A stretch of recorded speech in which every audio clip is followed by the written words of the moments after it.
livelihood of the residents. According to Villar, choosing Baseco to be the recipient of the project has been challenging for her, as many past projects have been rendered in the area but did not end up conducive for the residents in the long run. Baseco is a very big challenge for everybody. I think marami na nagpunta dito para tulungan ng Baseco, but medyo hindi talaga naging fully successful. Hopefully, hindi naman po namin ina-adapt ang buong Baseco. Itong street lang to along Manila Bay. Kasi kami po ay kasama, we're protecting Manila Bay. Meanwhile, aside from urban gardening, Villar said the training also includes mangrove planting and improving aquaculture in the area, which will be led by the Cavite Expressway or Cavitex and Bureau of Fisheries and Aquatic Resources or BFAR, respectively. Moreover, Villar said she is optimistic that the project will succeed with equal participation of the people. Alam nyo, walang nagsasucceed na project without the cooperation of the people. Remember that. Wala pong project, miski anong gawa naming hirap dito, pag hindi kayo nag-cooperate, we will not succeed. So it's very important that you cooperate with our project para naman kami ay hindi naman mawala ng loob. For GNN, Welarus Bolante, News Force. Meanwhile, Tupi town in South Cotabato has been declared a state of calamity due to dengue. The province's municipal council's declaration will allow Tupi to use its remaining calamity fund amounting to 1.6 million pesos against the mosquito-borne disease. The province noted that there are a number of new cases that emerged these past few days, as reported by their local council. And REB lays down proposals to further develop of the renewable energy sector.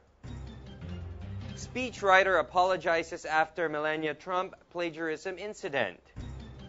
And Leslie Jones returns to Twitter after leaving over racist comments. Stay tuned for those stories and more reports when News Force returns.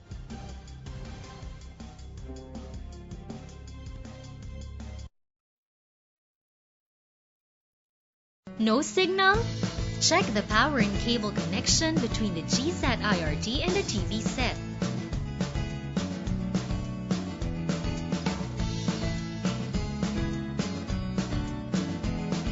Check the IRD if working. Smart card should always be inserted in the IRD. Check the IRD setting. Set the IRD to manual scanning. Check the display of the signal strength and quality. If no signal quality and strength display in the manual mode, refocus the satellite. Before doing the refocusing of satellite, check the weather condition. Heavy rains and heavy clouds can also interrupt satellite signal transmission. If weather is good, you can start the signal fine-tuning. Fine-tune that signal by monitoring the signal strength and quality on your TV and adjusting the position of dish. Once achieved the best signal level, scan all channels and save.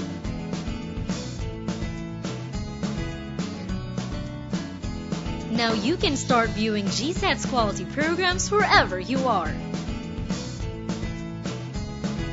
For inquiries and renewals, please contact your local dealer or call GSAT hotline number 882-9999. Remember, it's 882-9999.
call your travel agents or visit China Airlines website at www.china-airlines.com.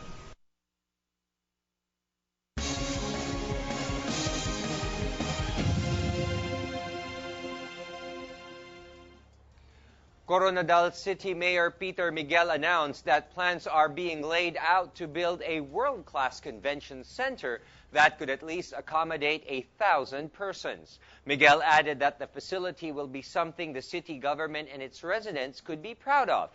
The center is also intended to boost tourism in Soxargen region and support local businesses. Meanwhile, the Department of Environment and Natural Resources, or DENR Kalinga, has hired 194 forest guards under job order to patrol existing forests and reforestation projects. The 169 were hired as Bantay Gubat and 25 as forest protection officers. Meanwhile, the government is now on the planting stage of the National Greening Program, or NGP project, this year. The NGP is one of the commitments of the Aquino administration on the global action to mitigate climate change. Meanwhile, Senator Loren Legarda called on the international community, the government, and the public to collectively act against the impacts of climate change. Rach Marquez has the report. Senate Committee on Climate Change Chair Senator Loren Legarda called on the international community, the government, and the public to strengthen efforts, both collective and individual, to address the impact of climate change. Legarda, who is also a UNISDR Global Champion for Resilience, said the Philippines proved itself resilient when it bared the force of natural hazards and showed its capability to act during vulnerable times.